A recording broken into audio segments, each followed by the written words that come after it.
Now that you've learned the basics of HTML and CSS, it's time to start doing what you really want to be doing, is building websites. So we're going to work together from scratch. I have 0 notes, so you're going to see how I would actually go about converting a Photoshop design into a real website.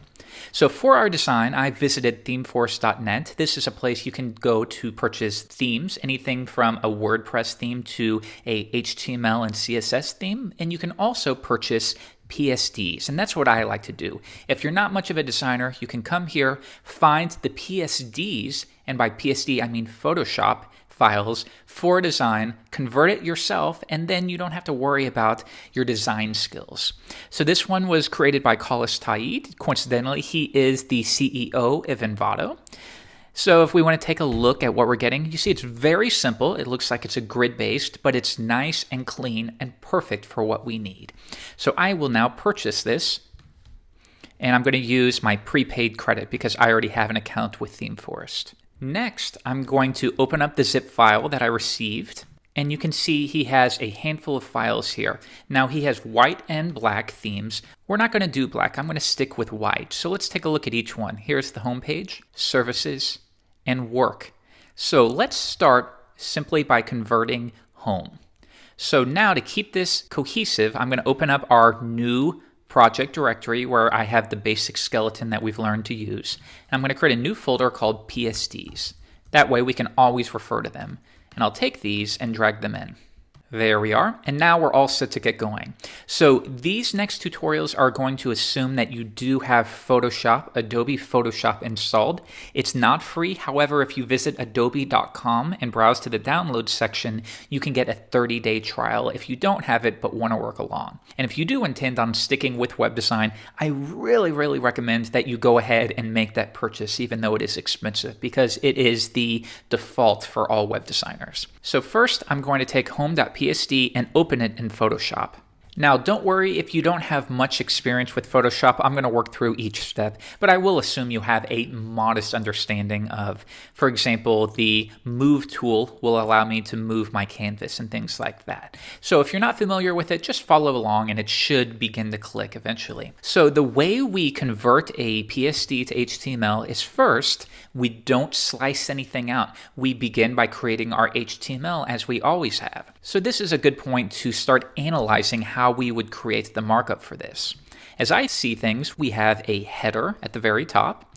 We do have a wrapper because notice this entire website is centered as we've learned to do. So it makes sense to have some kind of wrapper and then the header. And we could include this part with the header as well. That's just up to us. And then we have some information about the services they offer. And then finally at the bottom we have a footer. So notice this is a very common layout. You have your header, you have maybe a banner, and then you have some information below and your footer. This is quite common for all websites, so you should get used to it fairly quickly. So let's get started. I'm going to open up our project within Sublime, and we have a blank slate. The first step is to create the markup, and we're going to take advantage of Zen coding, which I taught you in a previous lesson. If you're also working along in Sublime Text and you have Zen coding installed, you can press Control-Option-Enter, and that's going to bring up this panel right here. And what's nice about this is you can write your Zen coding, but it is displayed on the page in real time, so you know exactly what you're getting. For example, if I type ULLI, you see that it's updating instantly. So let's get started. We're going to begin by building a div with a class of container. Let's refer back. And within here, we're going to have a header element. We know that for sure. So let's do that. Header. And within the header element, we have an H1 tag that says black and white. So we'll do H1, black plus white. And then he also has a navigation section, and we're going to place that within the header as well. So we're going to create a sibling to the H1. Notice if I did this, it would add within the H1, but we need a sibling. Now we know a nav will contain a list of navigation links, so I will add a UL. And within the list item here, he has 1, 2, 3, 4, 5. He has 5 list items. And each list item, of course, this should be clickable because it's a link. So we'll place an anchor tag that links to nowhere for the time being. And that looks good for now. So I will hit enter for that to take effect. And now I can tab through each one of these. I'm going to fill these in really quickly. So good, we are done with the wrapper and the header, but we should probably place these two images within it as well. Now, how do you convert images that have text? Because we want it to be searchable. So in this case, he has a background image, but for our project, we're going to use HTML to add the text within it. So really, we just need a section for the image. So for the time being, right after the navigation, we'll have a image, but I would like to be able to target it. And because it's the only image within the header, maybe we can leave it blank for now. But if we need to be more specific, we can always add a class later. And then next, right here, this is blank, and that means it could be anything. It could be another stock photo. It could be anything at all. He's left it blank for this case. So we will as well. The next step is to work on our main content area. So let's use that keyword main. I'm going to create a new div with the class of main. And within it, we have 3 columns, essentially. So why don't we separate these, and we'll say each one will have a div, and we'll give it a class of grid. And because we know that we're going to use eventually the 960 framework, which we discussed, and that's 12 columns, we can figure this out on our own, even though we haven't yet implemented the 960 framework. And let's consider this. It's not divided into thirds, because these two right here are much wider than this one. So why don't we consider maybe, rather than each column being a grid 4 for 1/3, 4 times 3 is 12, why don't we say 5, 5, that's 10, and then we need 2 more, which is 12. And we can play around with it if we need to. So we'll say grid 5, and why don't we create 2 of those. Now within each one is going to be a h1 tag, and I'm going to leave that blank. And then after that, we have just some gibberish text. So I will add a paragraph after each one as well. And I'm going to hit enter so I can tab through these. First, we have services we offer.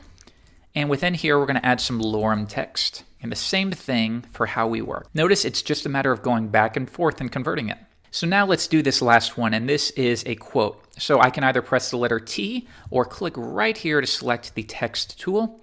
And I will click and highlight that so I can copy it. And now we're going to create another div, and we're going to try out grid 2, though that might still be a little bit too short, but we'll play around with it. And this grid is going to contain a block quote, and within the block quote, we'll have a paragraph tag that contains that text, like so. Isn't Zen coding really neat? After the block quote, we have some information about who said it, but we're going to come back to that shortly. And then if we come back here, we have read more buttons under each column. So we'll add those as well. We'll place that within a paragraph tag, and it will be a link, read more. And because I know I want to style these specially, I'm going to apply a class of button, like so. Next, I'm going to come down and paste it for the next grid.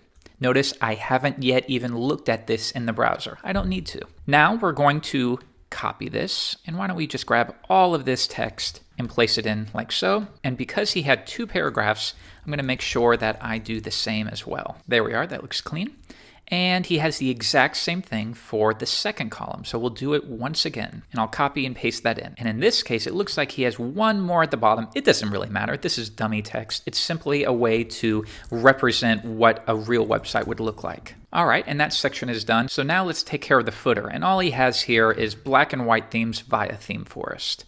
So we'll place this at the bottom right here. Now I want you to notice, can you see how very quickly, once you have lots of divs, it can be difficult to determine which div is closing which? And that's why we use indentation, because I can easily tell that this div is the closing div for this one.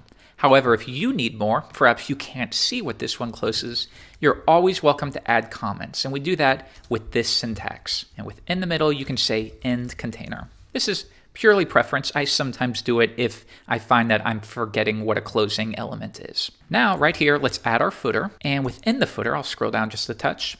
We are going to have a simple paragraph tag that contains that text. What we can see here is, should black and white be clickable? I don't know. We would have to ask the client, but it is bold. So we're going to make that strong. And then likely Theme Forest is a website, so we should make that clickable. So first I will wrap that, and we do know where that one's going, so we can put in the link right now, themeforest.net. Next, black and white we decided should be strong. So I will wrap that within strong tags as well. And we do need to add this text right here. Some slick phrase would go in here to sum up what the business actually does and stands for. So let's come back to the top. And because we know this section is sort of a banner, why don't we wrap it within a div? And within here, just to begin, I'm going to have a paragraph tag. And what does the paragraph say? This text right here. And there we are. And then rather than using an image here, why don't we apply this big image as a background, because it's really not important to the website, it's a background. So let's remove that entirely. Now, just as we noted that each of these sections right here is a grid, we can tell that this one right here is the width of both of these grids below combined. And we hypothesize that each of these is grid 5, so that would mean this would be grid 10. So for now, let's add that in. In addition to banner, we'll give it a class of grid 10.